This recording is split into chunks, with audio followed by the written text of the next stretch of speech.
Bonjour internet, c'est Max, c'est un plaisir de faire cette nouvelle vidéo. Aujourd'hui c'est une vidéo un peu spéciale car je vais vous raconter une histoire qui m'a un peu traumatisé, je dois dire. Je vais vous raconter une histoire de gueudin. Il faut savoir avec moi qu'il y a des phases dans ma vie où je suis plutôt très malchanceux. Si tu me suis sur les réseaux sociaux, il faut que tu saches que mon téléphone est mon outil de travail. Et cette histoire est basée sur mon téléphone. Je vous mets en situation, en fait, je venais d'avoir un téléphone bien plus performant que celui actuel. J'étais tout heureux et tout, tu vois, laisse tomber, j'étais bien. Là, tu vas me dire, mais comment t'as fait?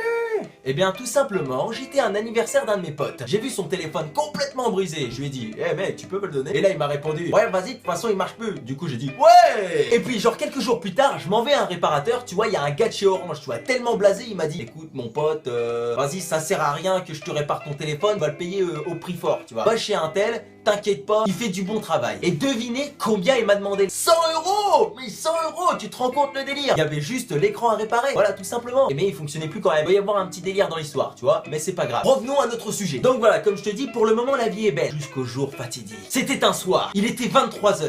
Laisse tomber, on jouait à la PlayStation 1.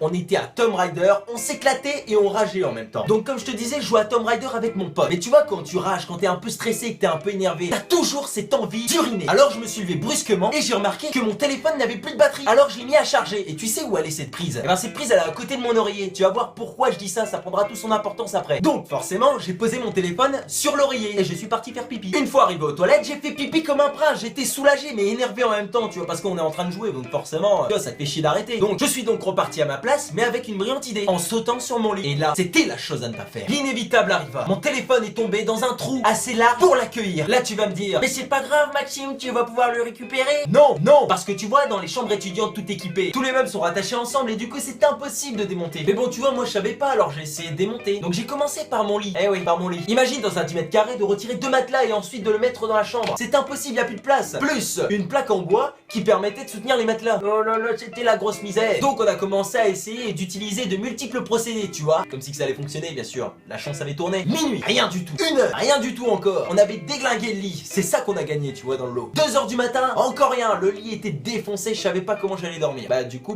je me suis dit, bon on essayera demain. Mon ami et moi ont eu la brillante idée, le lendemain, d'aller acheter un pied de biche. Par chance, il y avait un magasin qui vendait des pieds de biche. Un Bricorama, je crois. Alors du coup, le lendemain matin, on y va. J'entendais toujours mon téléphone sonner, c'était bon signe. Arrivé dans le magasin, il y a le vendeur qui arrive, qui me donne mon pied de biche, tu vois, parce que je lui avais demandé. Et puis il me regarde, mais du genre, qu'est-ce que tu vas faire avec un pied de biche? J'ai rien dit, j'ai payé, et puis on est revenu directement ici. Ensuite, c'était un peu opération commando, tu vois. Il fallait rentrer dans la résidence sans montrer qu'on avait un pied de biche. Imagine après ce qu'on allait nous demander. Qu'est-ce que tu fais avec un pied de biche, jeune homme? Ne vas-tu pas détériorer ta chambre? Alors du coup, tu vois, on est arrivé, on l'a planqué, c'est passé crème. Arrivé dans la chambre, nous sommes retournés au niveau du lit, on a tout redémonté comme la dernière fois, on s'est posté, on a pris le pied de biche, on a soulevé la plaque, et là, il était là. Alors on a commencé à déglinguer un peu plus la plaque en bois, et on a pu le récupérer. Malheureusement, il y avait un éclat sur l'écran. Je venais de le faire réparer il y a 2 jours. Depuis ce jour-là, je garde mon pied de biche précieusement à côté de moi. On sait jamais s'il y a un intrus qui essaie d'entrer dans ma chambre. Et puis aussi pour me rappeler à quel point j'ai été con d'avoir mis mon téléphone sur mon oreiller et de ne pas avoir aperçu qu'il y avait un trou de la largeur de mon téléphone. Voilà. Est-ce que c'est de la chance? Est-ce que c'est de la malchance? Je ne sais pas. Résultat des comptes, mon téléphone ne fonctionne plus. Il a arrêté de fonctionner comme par magie. Je pense que la réparation à 100 €, tu vois, c'était trop beau. Enfin bref, c'est pas grave. Maintenant, j'ai récupéré mon ancien téléphone. J'espère que la qualité sera meilleure parce que maintenant j'ai de l'éclairage. Ça devrait le faire. J'espère en tout cas que cette petite histoire vous aura plu. Je vous dis à la prochaine. Vous connaissez la recette. Abonne-toi, like, partage. C'était un plaisir de faire cette nouvelle vidéo.